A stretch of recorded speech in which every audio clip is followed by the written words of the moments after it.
You may need to prepare yourself after seeing Jill Biden's house.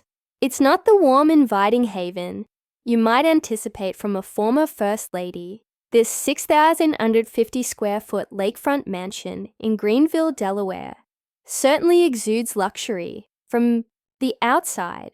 4 acres of private land, a swimming pool, and a patio that would be ideal for entertaining world leaders, such as Australian Prime Minister Anthony Albanese, who paid a visit there in 2023. In 1996, Joe and Jill paid $350,000 for the site, constructed their ideal home, and now it's worth over $1 million. Quite a fancy price for a man who used to call himself Middle-Class Joe. There is a side to this place that is less dream home and more, what's going on here? When you pull back the curtains, especially in light of the chaos that occurred a few years ago.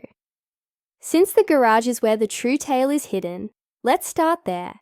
Joe's attorneys discovered sensitive documents crammed into the space in late 2022, along with old cartons and other unknown items. Think of these as top-secret documents from his time as president and senator, such as foreign policy memos and military plans.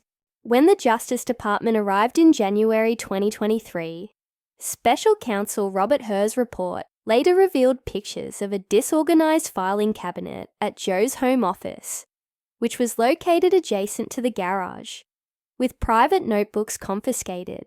Imagine a garage so full with secrets and rubbish that the federal government had to search through it.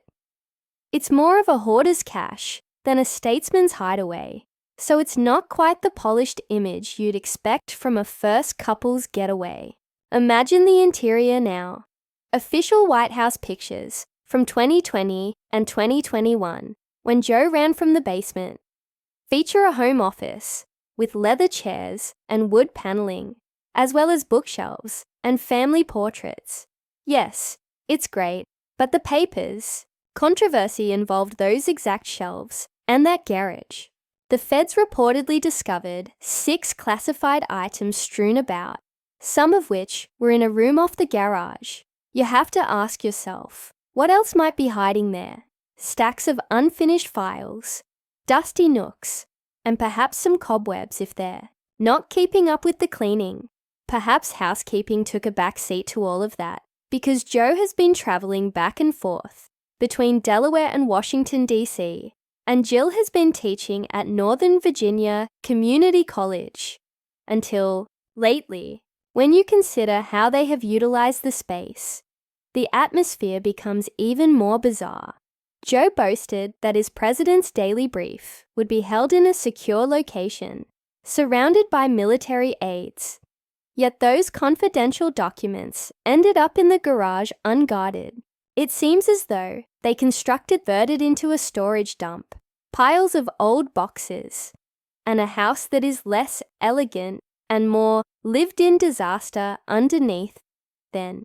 Depending on your perspective, there is the sentimental side that could make you sick.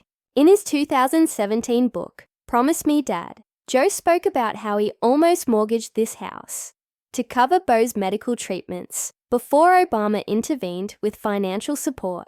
The family has relied on the house as its fulcrum ever since Beau passed away in 2015. Therefore, it is associated with sadness. Despite having grandchildren like Maisie and Naomi, Jill has managed to keep it going, but the emotional burden still weighs heavily when you combine the 2020 basement broadcasts. Joe dressed in a suit, Jill grading papers close by.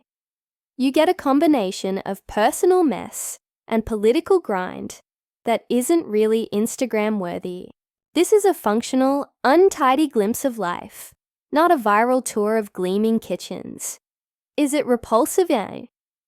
Then, the lake views and million-dollar price tags say no, but the messy garage, the scandal, and the impression that it's more of a hideout than a spotless house might suggest yes. Although there aren't many recent pictures on the internet, Jill isn't sharing selfies from the living room. What is known suggests that the House has seen better times, or at least busier ones. They returned to the White House full-time after departing in January 2025. And you have to ask yourself if things have become worse. Go beyond the lovely patio and into the dusty corners of your mind's eye and make your own judgment.